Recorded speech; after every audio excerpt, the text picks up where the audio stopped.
Hello, America. My name is Dylan John, and you are listening to Nature and the Nation. For today's episode, I will be looking at Aristotle's Way by Edith Hall. This is a somewhat recent book. 2018 is the year. I'm not familiar with Edith Hall's writings. I guess she's got another book about ancient Greek, the ancient Greeks, 10 Ways They Shaped the Modern World is her other book. So this seems to be an area of study. But this is a pretty interesting book about Aristotle. I think that if I were to venture a guess, based on some of the stuff that she says in here, she leans left, but I don't think she's a hardcore leftist. She seems pretty kind of centrist, recognizes some valid points from the right. It's not a political book, but it's Aristotle writes about politics, and she covers some of that. So politics does come up here and there, different social questions and things, and how to apply Aristotle's ideas to the modern world. I only want to focus on the very beginning of this book. I want to focus on the introduction, mostly. And then I guess I have one section where I'm going to read a little bit from chapter 1, called Happiness. Everything else I'm going to read is from the introduction. Now, in the introduction, she also talks about happiness as defined by Aristotle. So really, it almost seems like the first chapter and the introduction really are one unit. The chapter on happiness just expanding on what she's already said in the introduction. But that's what I want to talk about, is happiness as defined by Aristotle. You can go back and listen to my episode on Nicomachean Ethics, and some of this stuff might sound familiar. I talked about that a little bit there as well. I talked about other things from Aristotle's Nicomachean Ethics. But one of the things I talked about was happiness. And really what we're talking about when we talk about happiness in the context of Aristotle is we're talking about eudaimonia. And eudaimonia is different from happiness. It's often defined as happiness, translated as happiness, I should say, but it's not really the same as happiness. And I think that, personally, translating eudaimonia as happiness is maybe not the best translation possible, but it's what people often do. They translate it as happiness, and Edith Hall follows that same pattern. She does talk in here about eudaimonia a little bit, and kind of opens up the word and what the etymology of it is, but really, every time in here she's talking about happiness, she's really talking about eudaimonia. So I have my own sort of idea for how we should interpret the concept of eudaimonia.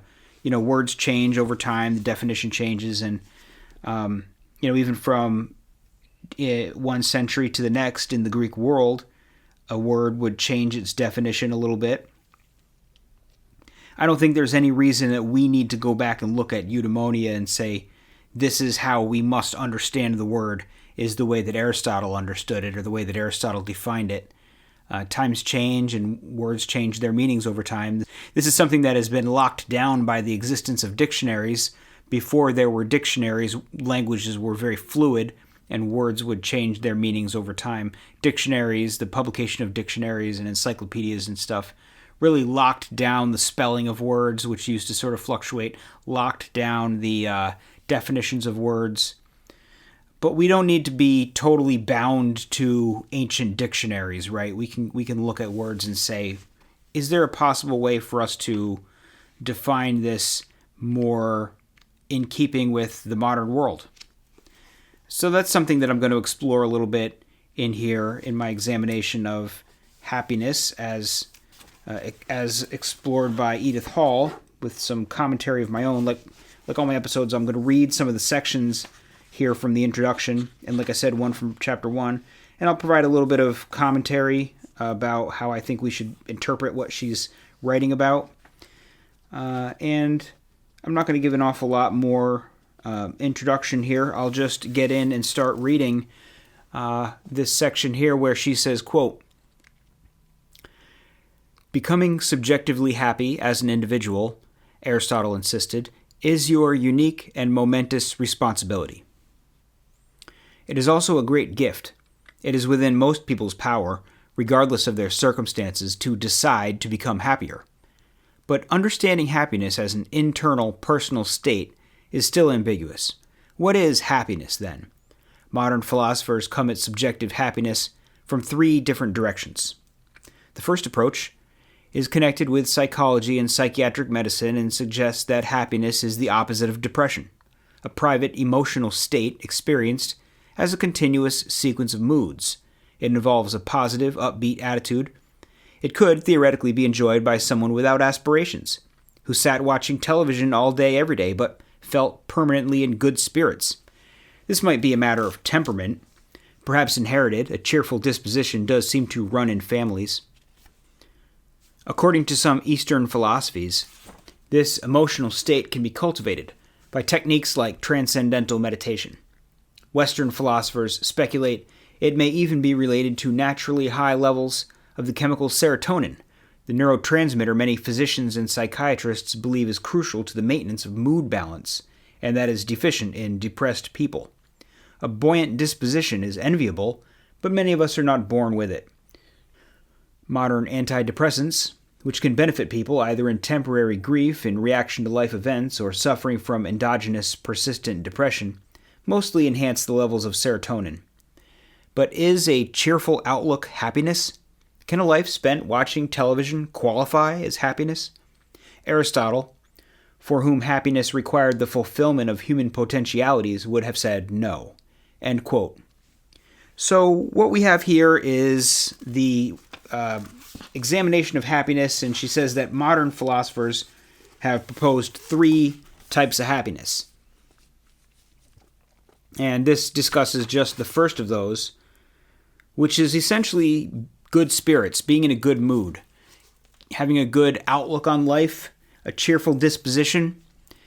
And while I think it's a cheerful disposition is certainly an important part of happiness, is it sufficient to make someone happy, to have that sort of good outlook, to see the brighter side of things, the brighter side of life? If you go through life always sort of in a state of contentment or even happiness over the little things in life, does that qualify as happiness? Well, part of the question here is, I think, what does it mean to say something qualifies as happiness? Who's got the authority to say what is and isn't happiness? If somebody watches TV all the time, or maybe it's not TV, that's the sort of the example she uses, though. Somebody's really into television. That's what they do. They watch a lot of TV, and they like watching TV. They want to watch TV. If you ask them, would you rather do something else? They'll say, no, I'm enjoying myself. This is my favorite show. I'm perfectly content. I've got my snacks I can eat, maybe a beer I can drink. I'm watching the football game. I'm watching my favorite sitcom. I love these nature documentaries, whatever. And I'm happy. The question that comes to my mind is, who are you? Who am I? Who is Aristotle? To say, no, that person's not really happy. That's not really what happiness is. They think they're happy, but happiness consists of more than that.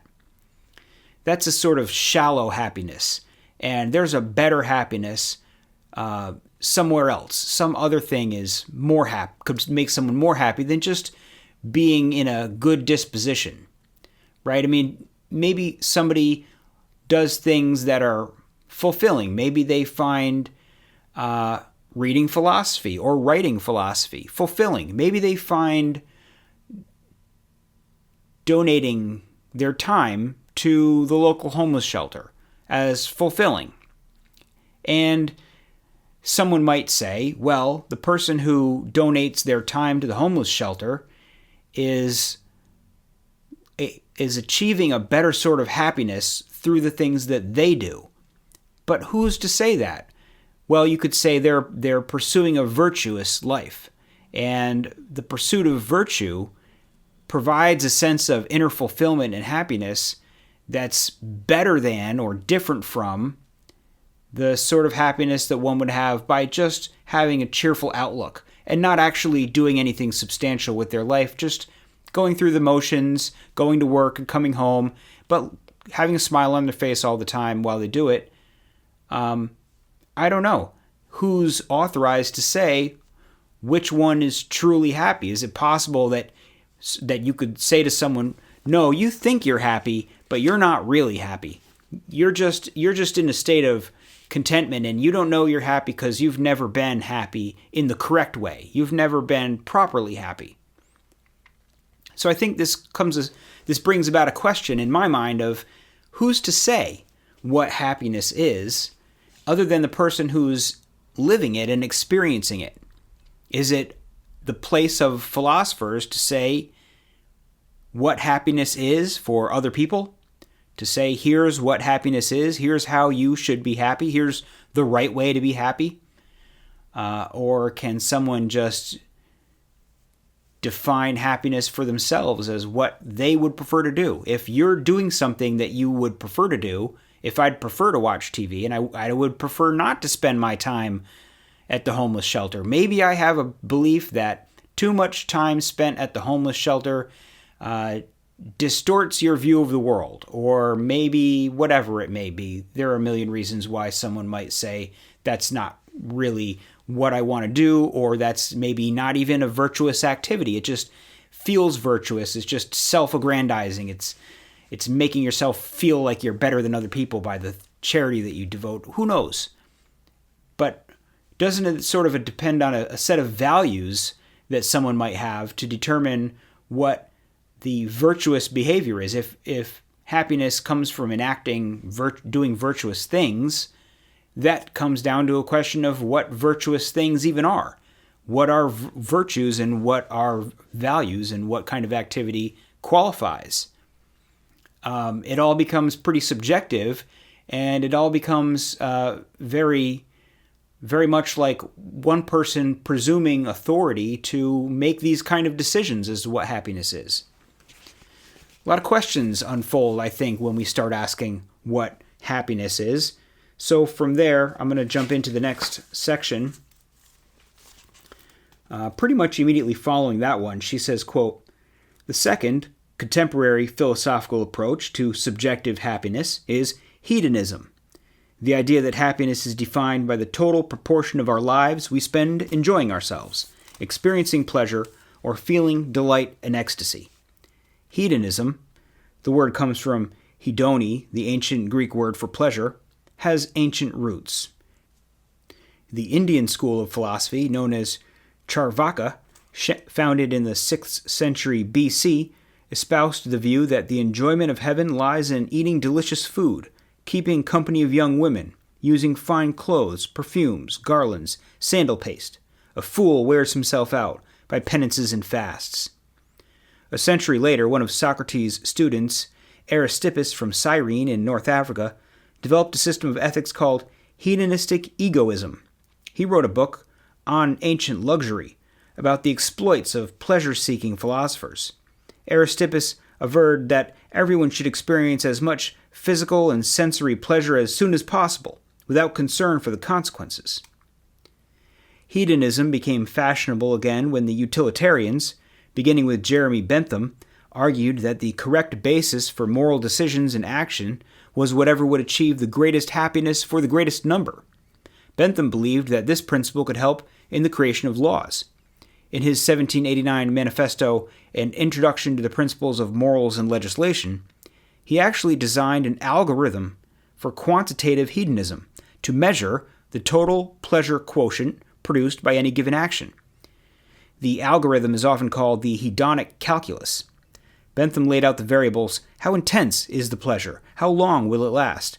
Is it an inevitable or only possible result of the action I am considering? How soon will it happen? Will it be productive and give rise to further pleasure? Will it guarantee no painful consequences?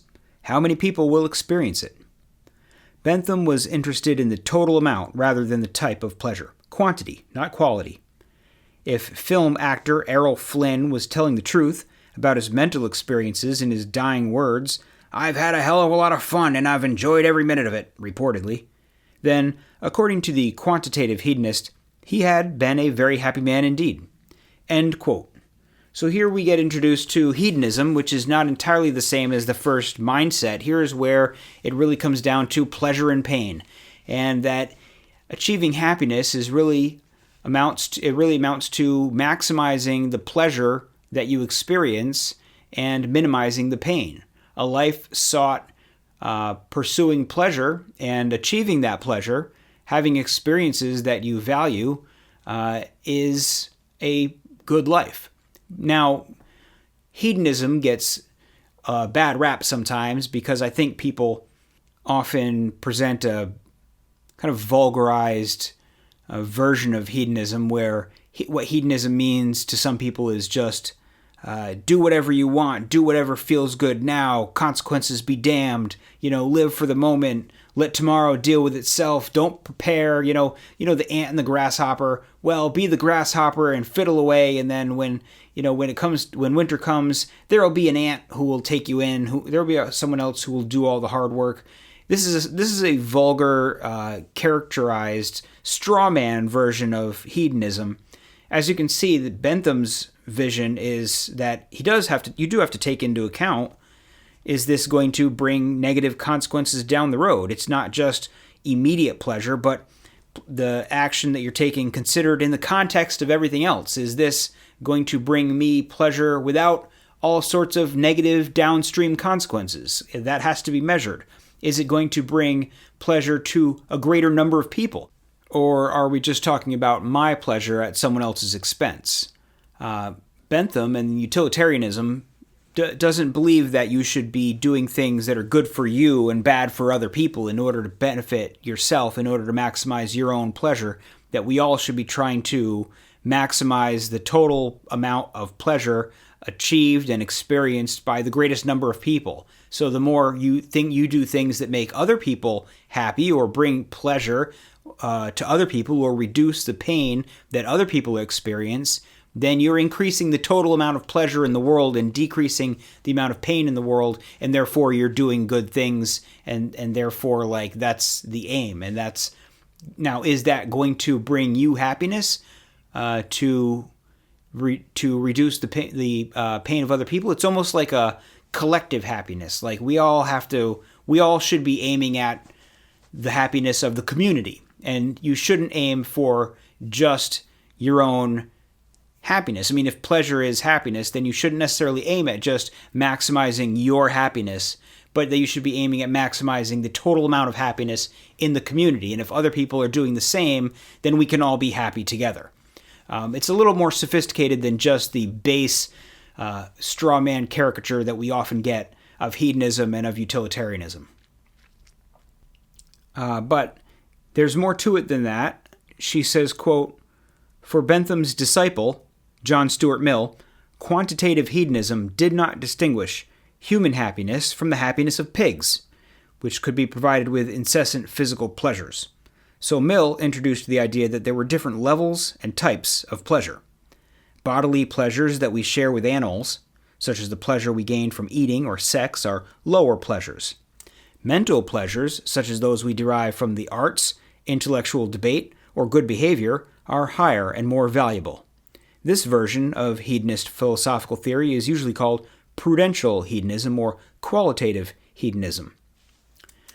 Few 21st century philosophers advocate hedonistic approaches to achieving subjective happiness.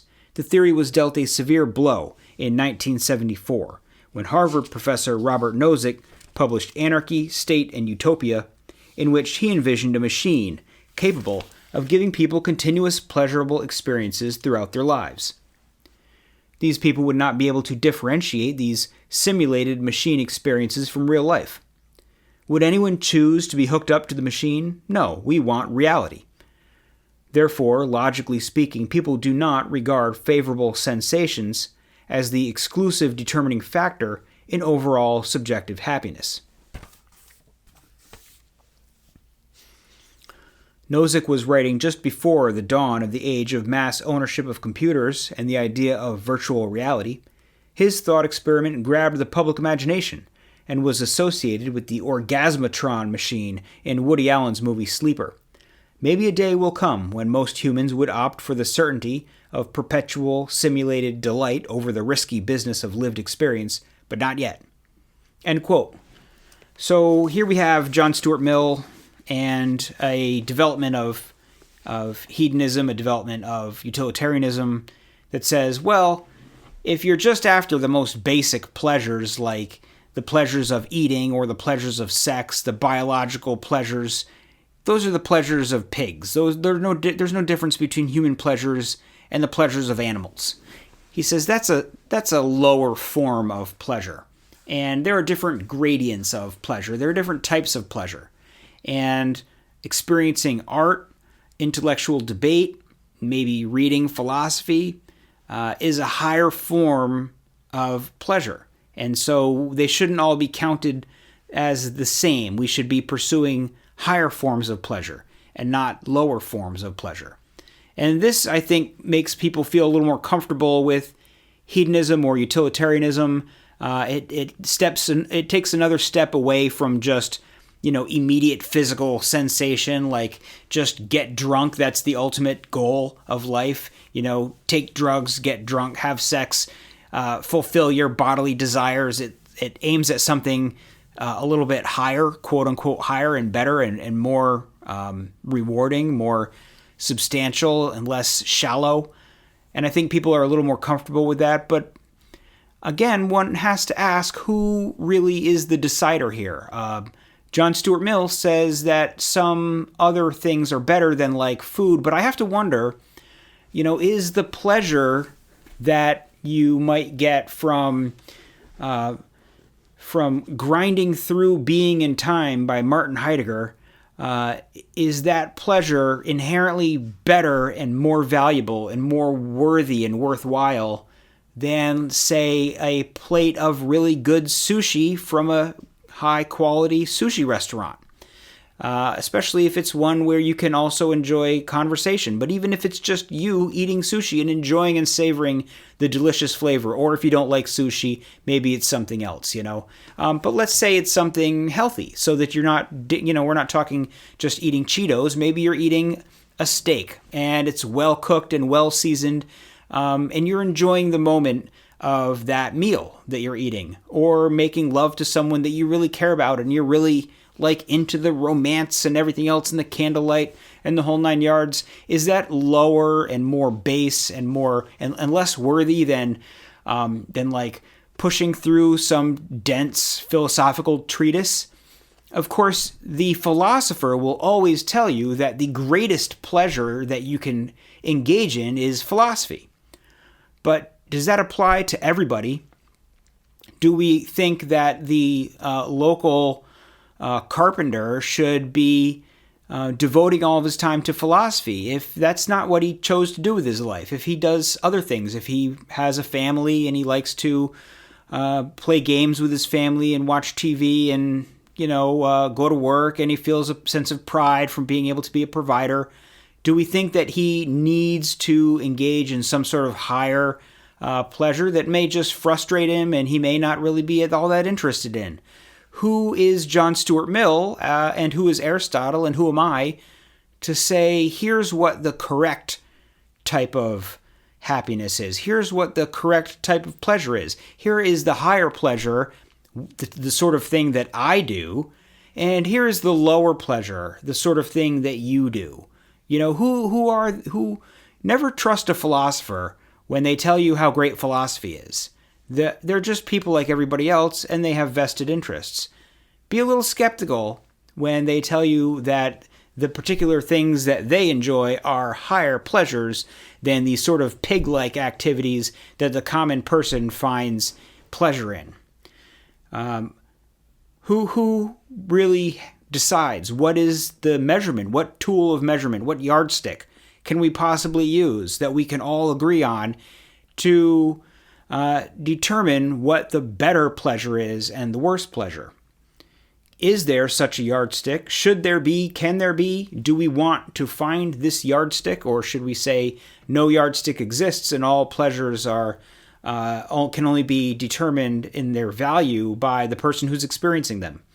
And what pleasures you prefer for yourself, those are the better pleasures, and nobody else is in a position to say otherwise. I don't know. Let's keep looking. She says, quote, Aristotle thought happiness was a psychological state, a sense of fulfillment and satisfaction about your conduct, your interactions, and the way your life is going. It implies some element of activity and goal-directedness. This, rather than the positive mood or hedonist approach, is the third modern philosophical approach to subjective happiness.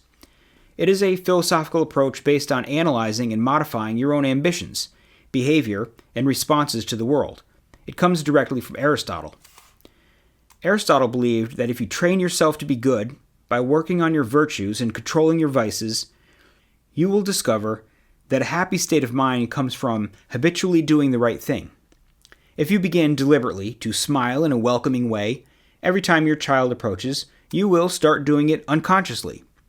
Some philosophers question whether a virtuous way of life is more desirable than its opposite, but virtue ethics have been rehabilitated in philosophical circles of late and accepted as beneficial.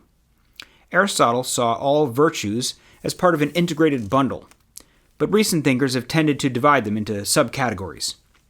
James Wallace, in Virtues and Vices, describes three different groups: self-discipline virtues, such as courage and patience; conscientiousness virtues, such as honesty and fairness; and virtues entailing benevolence toward others, such as kindness and compassion. The first two virtues can favorably influence the success of the individual's projects and of the whole community. Benevolence virtues are less clear-cut, but they can increase your liking for yourself and everyone else around you. So virtue has extrinsic benefits. You are more likely to be happy if those around you are happy, and thus it is in your enlightened self-interest to be virtuous. But Aristotle, along with Socrates, the Stoics, and Victorian philosopher Thomas Hill Green, believed it also had direct intrinsic benefits. Virtues directed toward other people make a constitutive contribution to your own happiness. End quote. So here we get the third of the types of virtues. We've seen the positive mood approach, which is just having a happy disposition. And then we've seen the hedonistic approach. And then we have Aristotle's virtue ethics, as it's called. And this is basically the theory that if you behave in a virtuous way, that will bring you happiness. That will bring you maybe a better sort of happiness, or a more fulfilling happiness, or the correct happiness that can't be gotten simply by having a good disposition or pursuing pleasure. And this type of approach has a couple components to it. I think one of them that she mentions briefly, but I'll get into more detail in the next section, is that it's not just about you or how you approach yourself, how you feel about yourself, or what you're pursuing for yourself, what kind of stimulus you are trying to gain from yourself, but it has to do with like a disposition toward the world. And that sounds a bit like the mood, positive mood type, where you maintain a good disposition, but it's also based on the things that you do. So you develop good habits, and what makes your habits good? If your habits are virtuous, and there's different theories about what constitutes virtues, courage, conscientiousness, kindness, charity. There's a whole list of virtues that different people will adhere to. She says there's one author here, James Wallace, who groups these virtues. But the idea is that virtues have benefits to your own happiness. They make you happy. They make other people happy when you behave virtuously toward other people. They like you more. They're in a better mood. They're happier because you've been kind to them, and their happiness makes you happy. And it's kind of a cycle of people achieving happiness and trying to bring about happiness for other people, and just generally being virtuous. Now, what virtue is, obviously, is its own whole big question. And do people agree on what virtue is?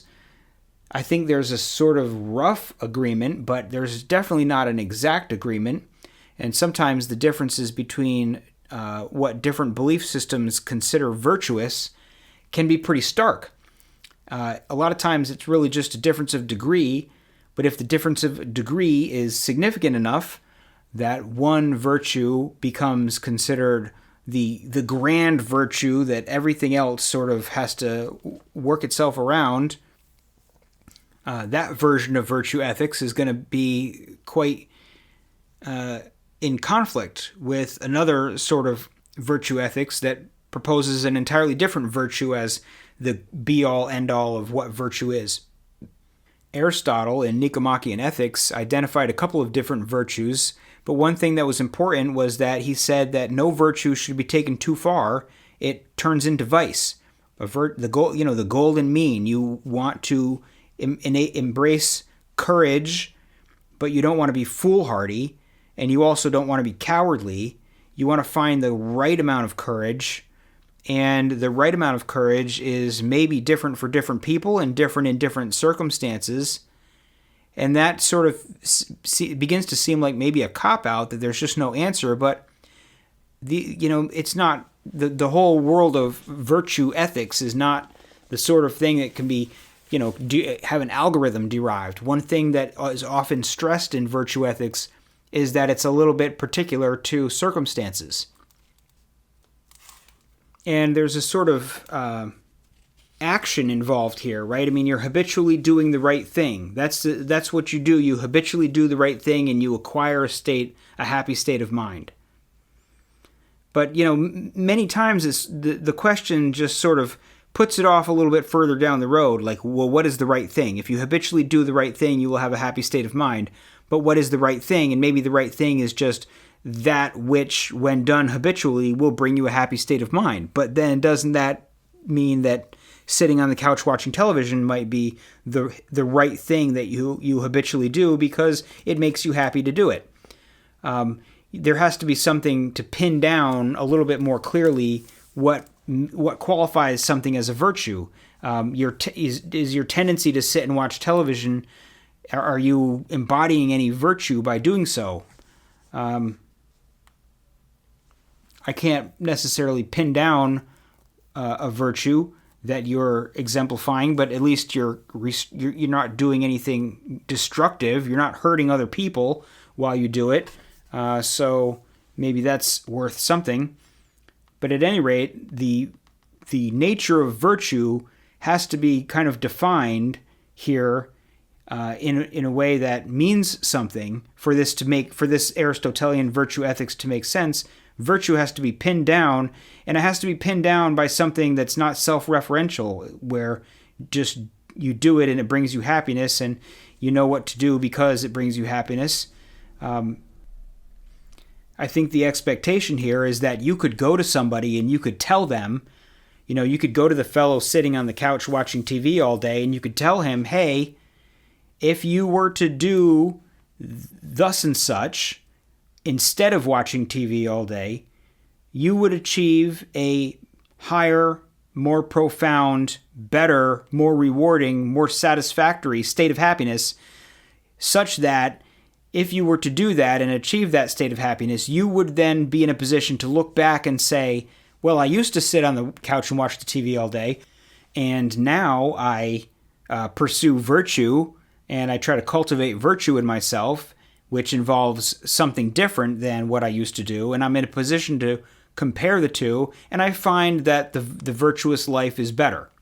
That's the assertion here, that if you were able to compare the experience of these different types of happiness, you would prefer the virtuous happiness to the good mood, positive mood happiness, and you would prefer it to the hedonistic happiness.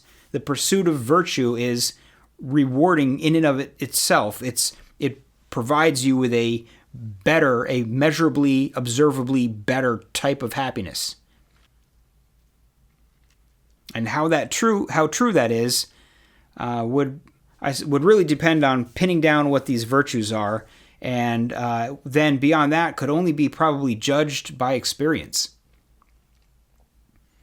So continuing on from there, she says, quote, in Nicomachean Ethics, Aristotle discusses the cause of happiness. If it is not God-sent, he says, and Aristotle did not believe that gods involve themselves in human affairs, then it comes as a result of goodness, along with a learning process and effort.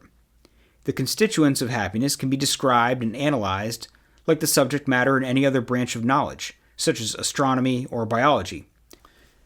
But this process of studying happiness is different from those sciences because it has a precise goal, the achievement of happiness, which makes it more like medicine or like political theory. Moreover, says Aristotle, happiness could potentially be widespread since it can be attained through some process of study or effort by all persons whose capacity for virtue has not been damaged. Aristotle knows that the capacity for goodness can be damaged by certain circumstances and life events. But for the majority of people, happiness is indeed available if they decide to apply themselves to its creation. Almost anyone can decide to think herself into happiness. This is not just something for a tiny minority of people with a degree in philosophy. Almost is a key word here, of course. He is not offering a magic wand to erase all threats to happiness. There are indeed some qualifications to the universal capacity for pursuing happiness. Aristotle accepts that there are certain kinds of advantages that you either have or you don't. If you have the bad luck to have been born very low down on the socio-economic ladder, or have no children or other family or loved ones, or are extremely ugly, your circumstances, which you can't avoid, as he puts it, taint delight. It is harder to achieve happiness, but not impossible. You do not need material possessions or physical strength or beauty to start exercising your mind in company with Aristotle, since the way of life he advocates concerns a moral and psychological excellence rather than one that lies in material possessions or bodily splendor. There are also more difficult obstacles. Having children or friends who are completely depraved is one such obstacle. Another, which Aristotle saves until last and elsewhere implies is the most difficult problem any human can face, is the loss of fine friends in whom you have invested effort, and especially of children through death. Yet, potentially, even people poorly endowed by nature, or who have experienced terrible bereavements, can live a good life, walking on the virtuous side. This sort of philosophy, which everyone can do, is different from most other types of philosophy, Aristotle explains, since it has a hands-on aim in real daily life. Ethics, he adds, unlike the other branches of philosophy, has a practical aim. For we are not investigating the nature of being a good person for the sake of knowing what it is, but in order that we may become good, without which result our investigations would be of no use. In fact, the only way to be a good person is to do good things. You have to treat people with fairness repeatedly. You need to offer cheerfully to share 50-50 the weekend childcare with your co-parent, and always pay your cleaning person in full if you cancel her session. Aristotle thinks many people imagine that talking about good behavior is enough. Rather than doing good acts, they just discuss what goodness is and imagine that they're pursuing philosophy and that this will make them good people. He compares such people with invalids who listen carefully to what the doctor says but entirely neglect to carry out his prescriptions. Thinking as Aristotelians means using our understanding of human nature in order to live in the best way possible. It means that nature, rather than a concept beyond nature, such as God or gods, is the fundamental basis of our analysis of our affairs and our decisions. End quote. So that was a slightly longer section, and we're still in the introduction here.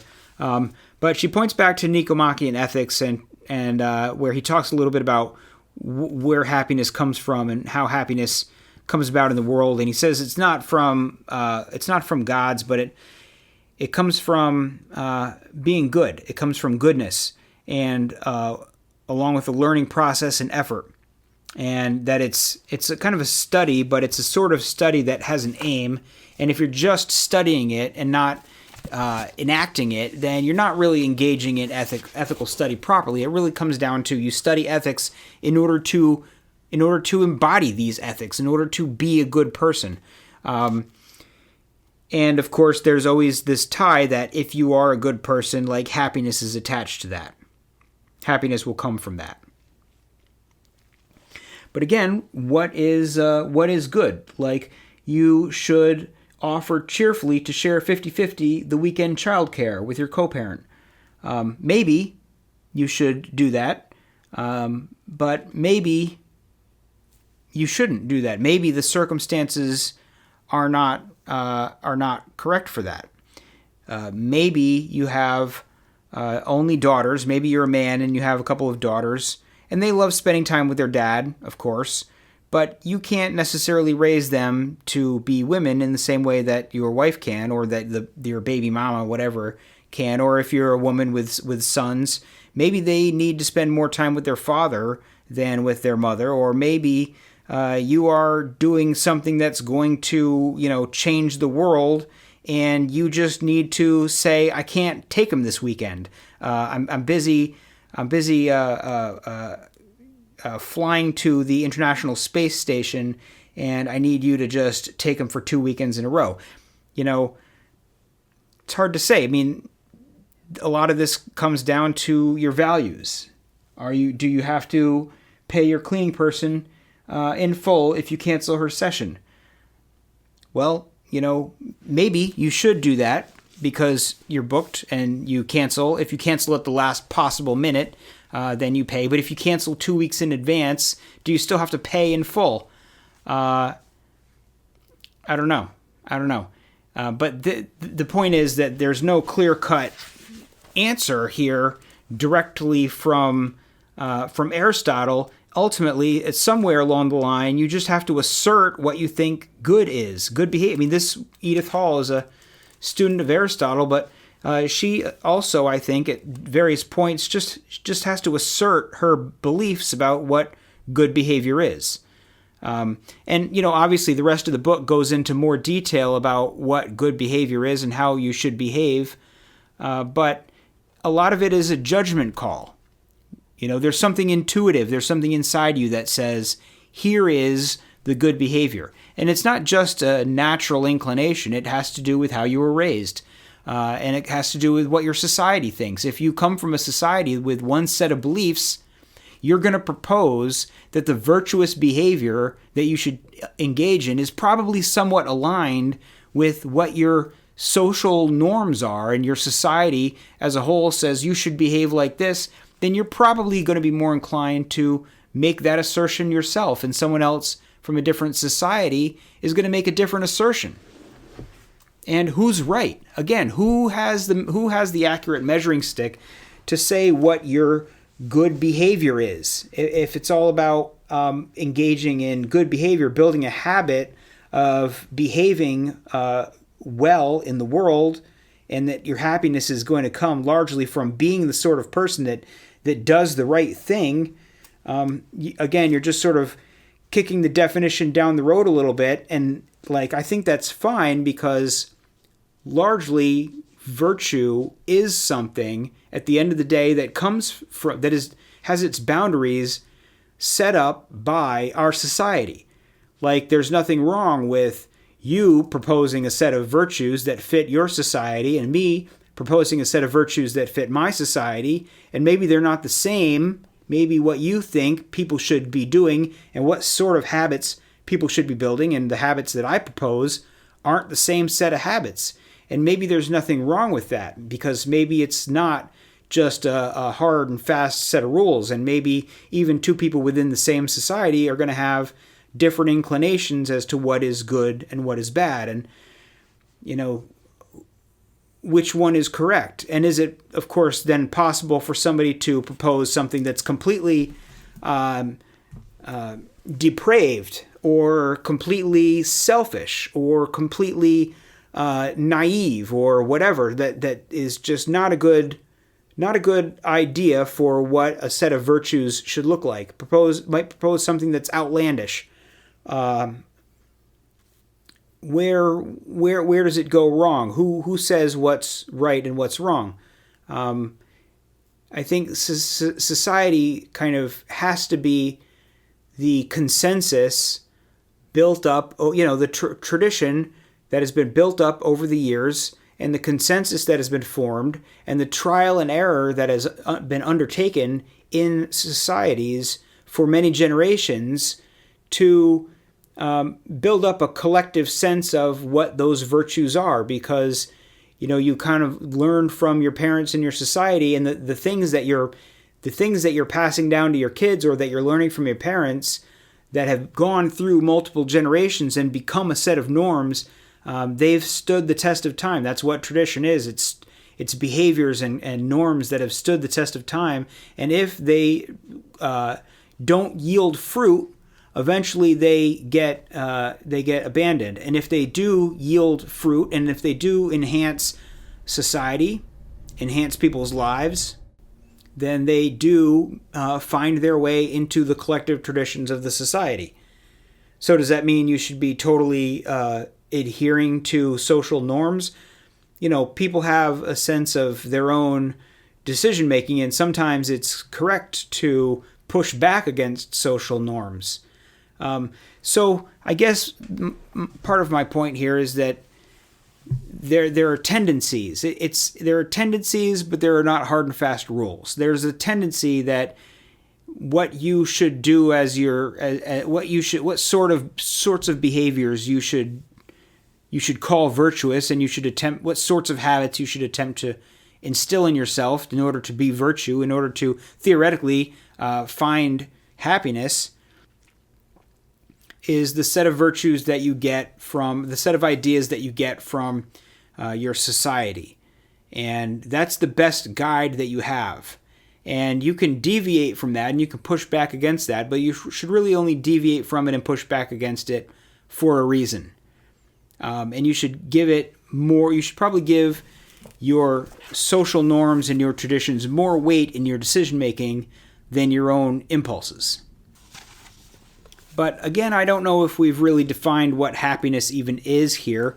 And so I'm going to jump to the next chapter, finally stepping out of the introduction, and look a little closer to see if we can pin it down, because we haven't quite pinned down what it even is, and we certainly haven't given any sort of proof that the virtuous life is the happy life. So here she says, quote,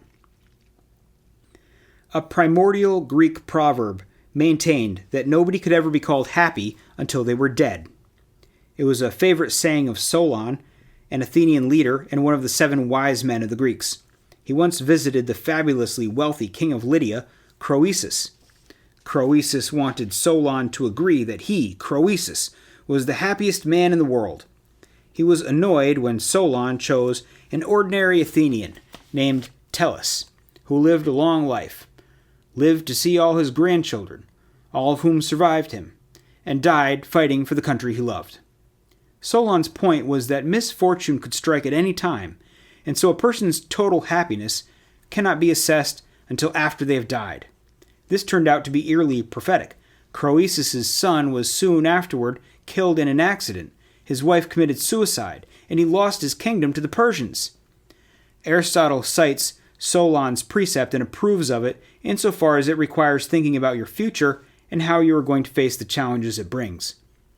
Solon's advice, look to the end, is timeless. It doesn't matter whether you are a teenager beginning to plan your life, a burned-out midlife professional, or a pensioner wanting to make the most of the remaining years of your life. None of us wants to be haunted on our deathbed either by guilt or the knowledge that there was something we didn't achieve simply because we were too scared to try." End quote.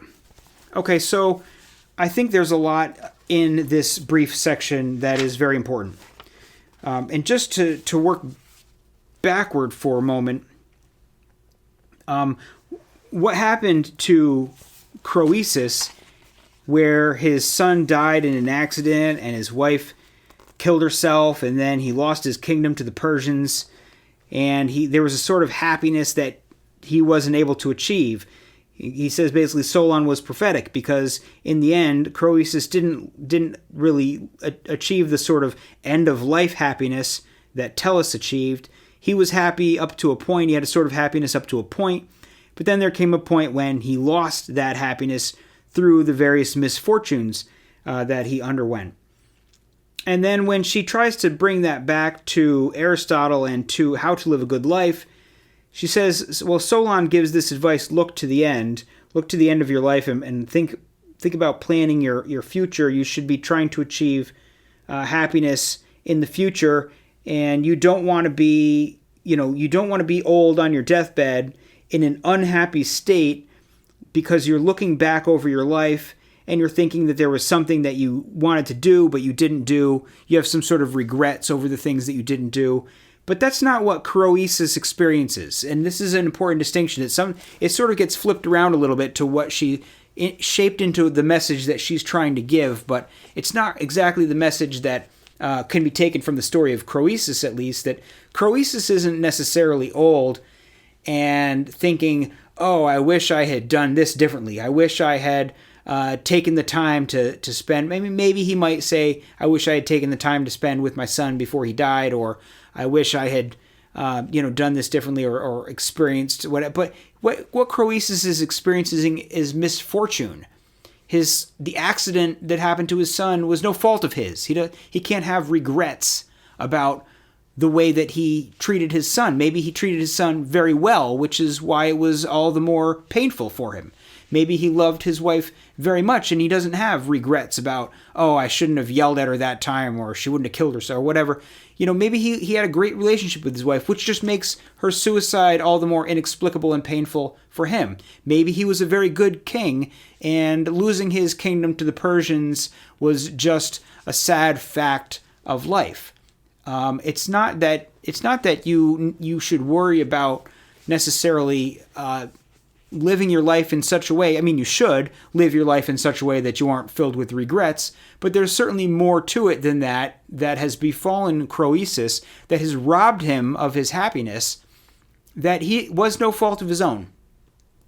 And I think that this is important in jumping back to the beginning of this section when we get to this ancient primordial Greek proverb that nobody can ever be called happy until they're dead. Now, this is where we come back to the word eudaimonia, and we step away from happiness.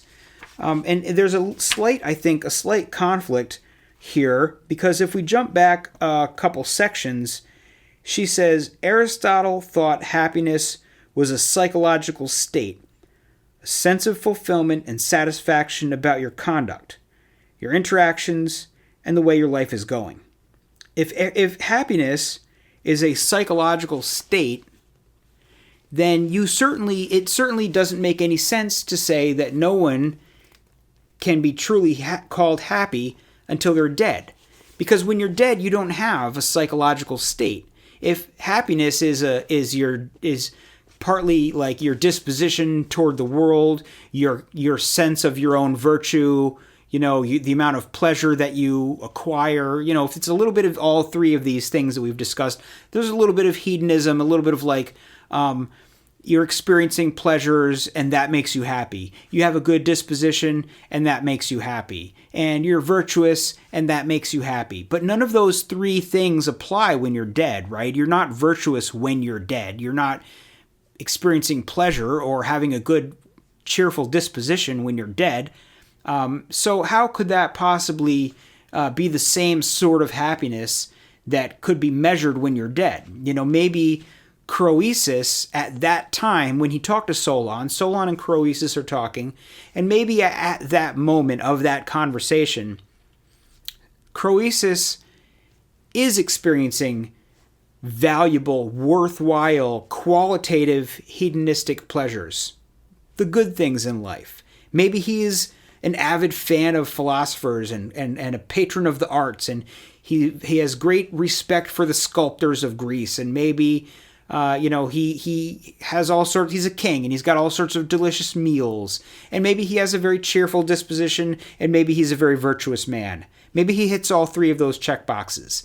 And yet somehow Solon says, no, you have to wait and see how it all turns out. You're not going to know if you're happy until you're dead. You're not going to know whether or not you've lived a good, happy, virtuous life until you're dead. And this indicates different meanings of the word happiness. A happiness that can be experienced in a moment is not the same thing as a life well lived. And this is kind of what the Greek proverb is talking about. And this is where we're really getting down to the difference in meaning between eudaimonia and happiness. And I think, in my own interpretation, not only my own reading, but also my own interpretation, is that eudaimonia is not the sort of thing that you can experience in the moment. You can't say necessarily, I am experiencing eudaimonia. You can sort of, if your life is, it's well translated as flourishing. So you could say, I am flourishing. I am having a moment of eudaimonia. Everything is going well in my life, right? I'm achieving my goals. I'm feeling like a good, virtuous person. I'm happy with who I am. I find pleasure in things. So I'm experiencing eudaimonia. But eudaimonia is kind of like this the sum total of the things of your life, like how other people will look back on you. What kind of legacy you leave to other people. Was your life as a whole a flourishing life? Was it a good life? And there's ups and downs in everyone's life. But was your story as a whole good? Was your life good? Was your life a life of flourishing? And that's definitely different than anything that you could experience in any singular moment.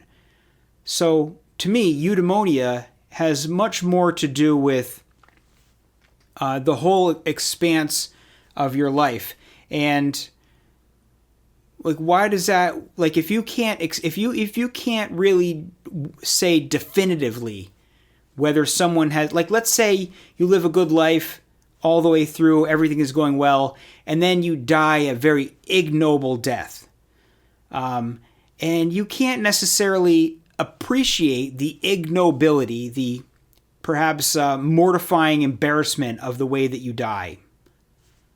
And you can't be, you're not even aware of it until like the last moment of your death. And yet somehow your legacy is diminished because of this ignoble death in some way, hypothetically. It's almost like eudaimonia can't be judged. It's not the sort of thing that someone can judge of themselves because they can't know the entirety of their life. It can only be judged afterwards. It can only be looked upon by people other than them to say that person achieved eudaimonia in their life. And of course, I don't think that necessarily anybody, right, achieves this perfect flourishing, this perfect life. Everybody has some sort of problems, but I also think it's the case that it's very easy to say one person has achieved a more flourishing life than another person. So it's just a gradations of degree. There are various degrees of just how much eudaimonia you achieved, how much flourishing you achieved in your life. Was your life good? Was it prosperous?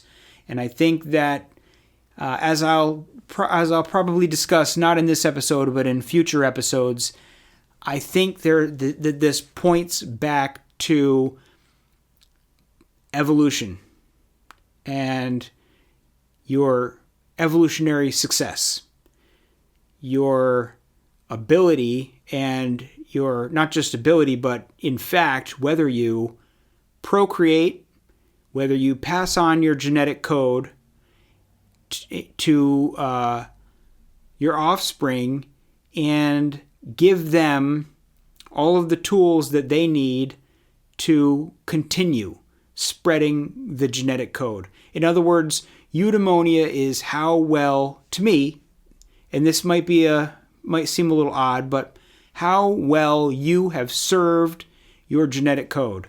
Because if you're healthy, and if you're in a good frame of mind, and if you have material goods, you're going to invariably live the sort of life, because these two things are bound up together, right? Good, healthy food and enough of it, the physical pleasures of life, sex, food, shelter, comfort. This is bound up in your ability to survive and your ability to attract a mate, your ability to demonstrate power to other people. If you are suffering, miserable, unhappy, in a state of depravity, starving, ill, or suffering in some way, you're less likely to attract a mate. You're less likely to procreate. You're less likely to be able to provide for your offspring. Your sufferings are detrimental to your genetic success. And your successes, your pleasures, your happiness, your disposition toward your children and toward your members of your community, and the way you serve your community and your reputation among other people, those are all things that enhance or potentially detract from your capacity to attract a mate and your capacity to provide for your offspring. That's just my opinion, but I think the more you dig into eudaimonia and flourishing and happiness and a good, flourishing, well-lived, successful life, you find that it really does track closely with evolutionary success. But I think that examination is probably for another day. Thank you very much for listening. I'll talk to you again next time.